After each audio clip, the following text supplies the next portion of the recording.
স্থানীয় সময় বুধবার গভীর রাতে পাকিস্তানের আজাদ কাশ্মীরের মুজাফফরাবাদ সহ বিভিন্ন জায়গায় ক্ষেপণাস্ত্র হামলা চালায় ভারত। এতে ভয়াবহ বিস্ফোরণে কেঁপে ওঠে চারপাশ। এক বিবৃতিতে বিষয়টি নিশ্চিত করে পাকিস্তানের এক সামরিক কর্মকর্তা জানান, ভয়াবহ এই হামলায় শিশুসহ বেশ কয়েকজন হতাহত হয়েছেন।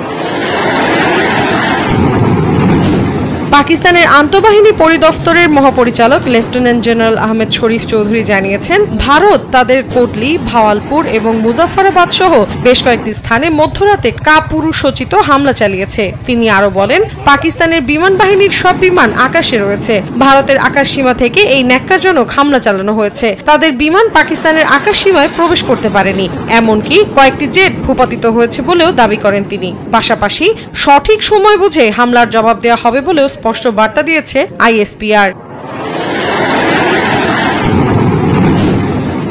এদিকে এই হামলার দায় স্বীকার করেছে ভারত। এক বিবৃতিতে ভারতীয় সশস্ত্র বাহিনী জানায়, অপারেশন সিঁদুর নামের অভিযানে পাকিস্তানের বেশ কয়েকটি জায়গায় হামলা চালানো হয়েছে। তাদের দাবি, এই হামলায় সশস্ত্র গোষ্ঠীটির অবকাঠামো লক্ষ্য করা হয়েছে। পাকিস্তানের সেনা সদস্যর ওপর কোনো হামলা চালানো হয়নি। হামলার পরপর ভারতীয় সেনাবাহিনী তাদের এক্স অ্যাকাউন্টে একটি পোস্ট করে জানায়, ন্যায় বিচার নিশ্চিত হয়েছে। মৌসুমী সাথী, সময় সংবাদ।